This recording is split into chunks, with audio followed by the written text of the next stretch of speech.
Hello friends, I am Guri. Welcome to my channel.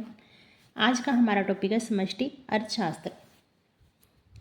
समष्टि अर्थशास्त्र का अर्थ है प्रकृति। समष्टि अर्थशास्त्र में संपूर्ण अर्थव्यवस्था का अध्ययन किया जाता है। इसमें राष्ट्रीय आय, राष्ट्रीय उत्पादन, समग्र मांग, समग्र पूर्ति, सामान्य कीमत स्तर, रोजगार स्तर का अध्ययन किया जाता है। डेफिनेशन लेते हैं प्रोफेसर बॉल्डिंग की। समष्टि अर्थशास्त्र व्यक्तिगत मात्राओं से नहीं अपितु इन मात्राओं के समूह से संबंध रखता है। यह व्यक्तिगत आय से नहीं बल्कि राष्ट्रीय आय से, व्यक्तिगत कीमत से नहीं बल्कि कीमत स्तर से, व्यक्तिगत उत्पादन से नहीं बल्कि राष्ट्रीय उत्पादन से संबंधित है।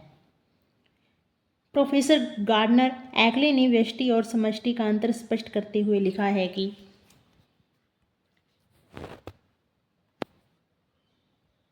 समष्टि अर्थशास्त्र एक जंगल की प्रकृति का अध्ययन करता है, न कि उन पेड़ों का जो जंगल का निर्माण करते हैं।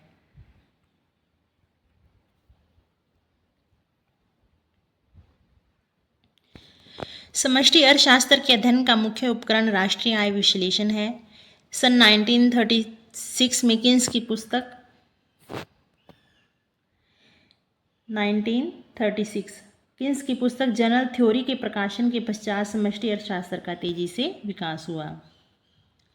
अब हम आते हैं समष्टि अर्थशास्त्र का क्षेत्र। इसमें हम पहले लेते हैं आय व रोजगार का सिद्धांत। इसमें भोग फलन तथा निवेश फलन का विश्लेषण किया जाता है। व्यापार चक्र के सिद्धांत भी इसी के अंतर्गत आ जाते हैं। अगला पॉइंट है सामान्य कीमत स्तर का सिद्धांत। इसमें मुद्रास्फीति के सिद्धांत आते हैं।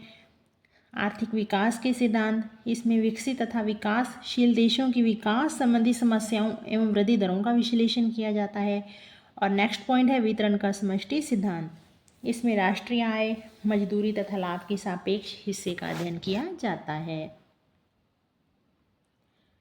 अब हम लेते हैं समष्टि अर्थशास्त्र का महत्व। इसमें फर्स्ट पॉइंट है अर्थव्यवस्था के निष्पादन का ज्ञान।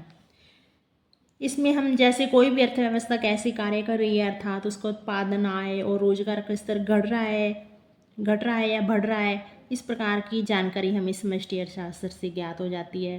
नेक्स्ट पॉइंट है देश की आर्थिक समस्याओं की जानकारी। किसी भी देश में जैसे बेरोजगारी की समस्या होती है, गरीबी, मुद्रास्फीति, मंदी, अनेक समस्याएं पाई जाती है, तो इसकी जानकारी हमें समष्टि अर्थशास्त्र से आसानी से हो जाती है। नीति निर्माण, आर्थिक नीति के निर्माण में उपयोगी। आर्थिक नीति के निर्माण में जैसे समष्टिगत मात्राओं की जानकारी होती है इसके अध्ययन से, जिसके आधार पर सरकार आर्थिक उचित नीतियों का निर्माण करती है और नीतियों को क्रियान्वित करती है। अंतर्राष्ट्रीय तुलना में सहायक।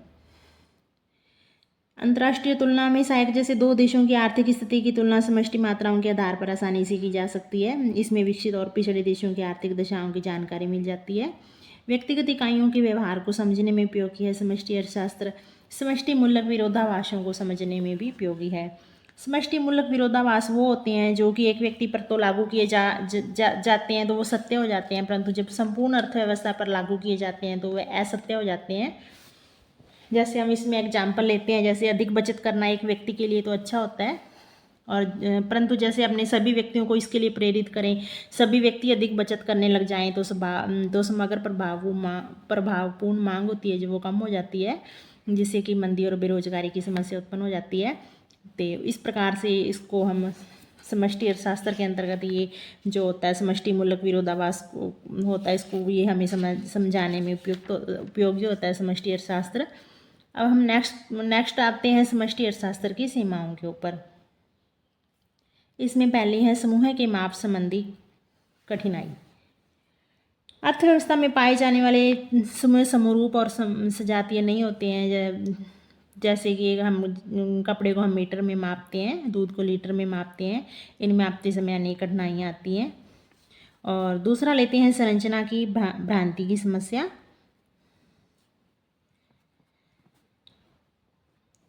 इसमें जैसे जो एक नियम होता है इसके अंतर्गत हम ले लेते हैं, जैसे कि एक नियम एक फर्म या उपभोक्ता के लिए तो ठीक होते हैं, लेकिन उन्हें संपूर्ण अर्थव्यवस्था पर लागू करने से भ्रामक और गलत निष्कर्ष प्राप्त होते हैं, वो हम इसके अंतर्गत रखते हैं। और थर्ड पॉइंट लेते हैं समाज में व्याप्त विषमताओं की उपेक्षा। समष्टि विश्लेषण होता है जो अर्थव्यवस्था की औसत स्थिति का चित्रण तो करता है, परंतु जो समाज में निहित गरीबी और अमीरतम वर्गों का विश्लेषण होता है अमीरतम वर्ग होते हैं उनका विश्लेषण नहीं करता है। इस प्रकार केवल सामान्य विश्लेषण होने से उनमें विषमताओं का ज्ञान नहीं हो पाता हमें। तो आज की वीडियो में फ्रेंड्स इतना ही। जो आगे आने वाला हमारा टॉपिक रहेगा वो हम आने वाली वीडियो में लेंगे उसको। तो अगर आपको हमारी वीडियो अच्छी लगी तो इसे लाइक करें और चैनल को सब्सक्राइब करें। Thank you.